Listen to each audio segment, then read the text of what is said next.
Elohim Apologetics/www.youtube.com/please subscribe my YouTube channel.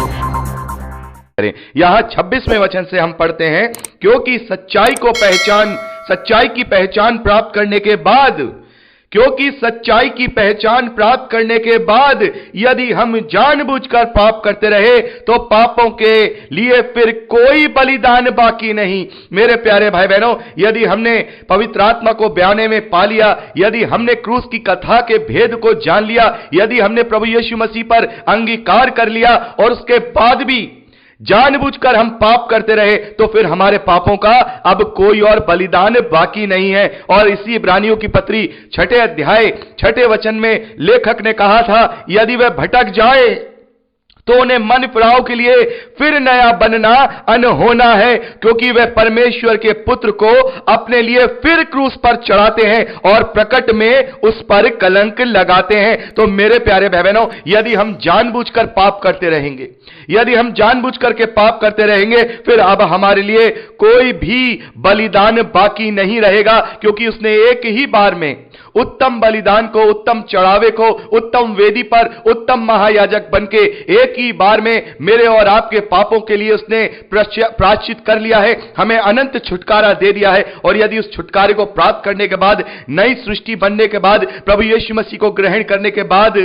यदि हम जानबूझ करके पाप करते रहेंगे, तो फिर हमारे पापों के लिए अब कोई बलिदान बाकी नहीं रहेगा। और यदि हम जानबूझ करके ऐसा करते रहेंगे, तो यहां लेखक ने पहले ही यह बात कही है कि यदि हम जानबूझ करके पाप करते रहेंगे तो फिर हमारा मन फिराना अनहोना है, क्योंकि बार बार पाप करने के द्वारा हम प्रभु यीशु मसीह को बार बार क्रूस पर चढ़ाते हैं और उस पर कलंक लगाते हैं। तो मेरे प्यारे भाई बहनों, हमें पाप रहित जीवन जीना होगा। हां, गलतियां हमसे हो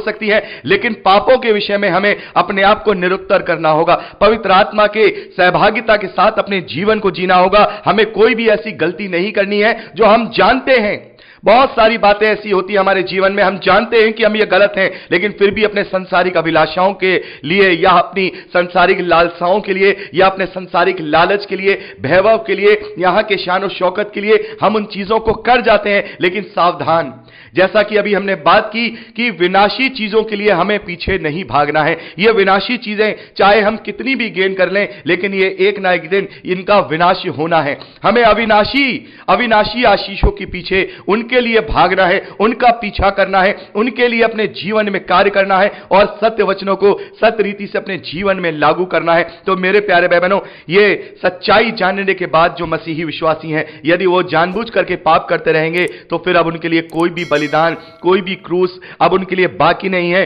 कोई भी उनके लिए अब पाप का बलिदान बाकी नहीं है। हां, 27वें वचन में लिखा है, हां, दंड का एक भयानक बाट जोना और आग की ज्वलन बाकी है, जो विरोधियों को भस्म कर देगा।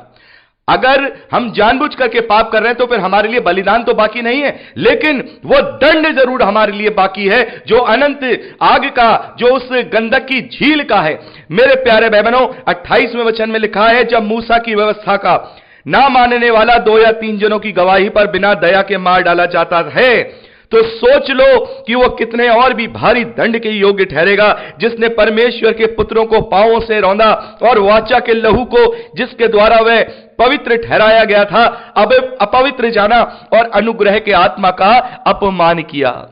मेरे प्यारे भाई बहनों, हम व्यवस्था में देखते हैं कि जो व्यवस्था पर जो ना मानने वाला होता था, वो 2 या 3 जनों की गवाही के साथ मार डाला जाता था। तो ये जो व्यवस्था हमें दी गई है, ये जो व्यवस्था दी गई है, क्योंकि वहां जो व्यवस्था दी गई थी, उसका जो वाचा बांधी गई थी, वो बछड़े और बकरों के लहू के द्वारा बांधी गई थी। उस वाचा को ना पालन करने के लिए भी 2 या 3 लोगों की गवाही के साथ वहां पर मृत्यु दंड दे दिया जाता था। तो सोच लीजिए कि हम कैसी उत्तम वाचा के साथ बंधे हुए हैं, कैसी उत्तम वाचा के साथ बंधे हुए हैं। हम उस बेशकीमती लहू के द्वारा उस वाचा के साथ बंधे हुए हैं, तो फिर हम कितने भारी दंड के योग्य ठहरेंगे। मेरे प्यारे भाई बहनों, मैं हमेशा से कहता हूं कि जो जानते नहीं हैं, परमेश्वर उनका न्याय करेगा, लेकिन जो जानते हैं, जो वचन पर चलने वाले हैं, जो वचन को पढ़ते हैं, जो वचन को जानते हैं, यदि वो फिर भी पाप में फंसे रहेंगे तो फिर उनके लिए कोई बलिदान बाकी नहीं है। तो सोचिए हम फिर कैसे भारी दंड के योग्य होंगे, कैसे भारी दंड के योग्य होंगे। यहां जो लिखा है, जिसने परमेश्वर के पुत्र को पांवों से रौंदा और बाचा के लहू को जिसके द्वारा वह पवित्र ठहराया गया था, अपवित्र जाना और अनुग्रह के आत्मा का अपमान किया। मेरे प्यारे भाई बहनों, यदि हम परमेश्वर का मंदिर हैं तो हमें अपने अंदर जो आत्मा वास करता है उसे शोकित नहीं करना है। और इस बात को प्रभु यीशु मसीह ने भी कहा है कि तुम्हारे हर प्रकार के पाप क्षमा किए जाएंगे, लेकिन पवित्र आत्मा की निंदा ना ही इस लोक में ना ही उस लोक में क्षमा की जाएगी। वो क्षमा करने योग्य नहीं है। और मैं इसके विषय में आपको डिटेल से बता चुका हूं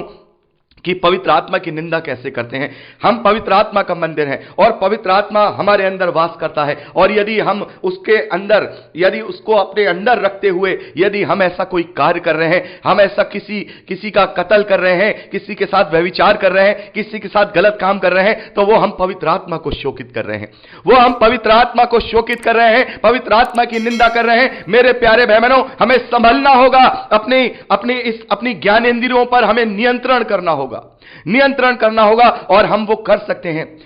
रोमियो की पत्री उसके 7वें अध्याय में हमने पढ़ा था, पौलुस कहते हैं कि हमारे अंदर कोई अच्छी चीज वास नहीं करती, इसलिए हम अपने बाहरी मनुष्य तत्व से हार जाते हैं, लेकिन हम नियंत्रण कर सकते हैं। अब हमारे अंदर अच्छी वस्तु पवित्र आत्मा हमारे अंदर वास करता है। अब हम पवित्र आत्मा की अधीनता में हैं, तो हम अपने ऊपर नियंत्रण कर सकते हैं, हम अपनी ज्ञानेंद्रियों पर नियंत्रण कर सकते हैं, क्योंकि पवित्र आत्मा हमें सामर्थ्य देगा, पवित्र आत्मा हमारी सहायता करेगा, पवित्र आत्मा हमें निरुत्तर करेगा। मेरे प्यारे भाई बहनों, यदि हम सही मायने में पवित्र आत्मा के अधीन हैं, तो हकीकत में पवित्र आत्मा हमें दृढ़ करता है, मजबूत करता है, हर एक चीज पर नियंत्रण करने के लिए। तो मेरे प्यारे भाई बहनों, यहां पर लेखक इसी बात को कह रहे हैं, यदि हम जानबूझ करके पाप करते रहेंगे तो फिर अब हमारे लिए कोई और बलिदान बाकी नहीं है। और जब मूसा की व्यवस्था को ना मानने वाला 2 या 3 जनों की गवाही के साथ मार डाला जाता था, तो यहां पर उत्तम वाचा को अगर हम ठुकराएंगे, उत्तम वाचा को जान करके पहचान करके उसे हम ठुकराएंगे, तो यहां पर लेखक लिखते हैं कि हां, दंड का एक भयानक बाट जोना और आग की ज्वलन बाकी है जो विरोधियों को भस्म कर देगा। तो मेरे प्यारे भाई बहनों, हमें इस बात से अपने आप को जांचते हुए पवित्र आत्मा की सहायता के साथ अपने जीवन को नित नित करके बदलना है। यदि कोई बुराइयां पाई भी जा रही हैं तो पवित्र आत्मा हमारी सहायता करेगा। जैसा अभी मैंने आपको बताया, पौलुस कहता है कि जब तक पवित्र आत्मा नहीं था तभी तक मैं अपने बाहरी मनुष्य तत्व पर कंट्रोल नहीं कर पाता था, लेकिन अब मेरे अंदर अच्छी वस्तु वास करती है, आपके अंदर अच्छी वस्तु वास करती है, जो कि पवित्र आत्मा है।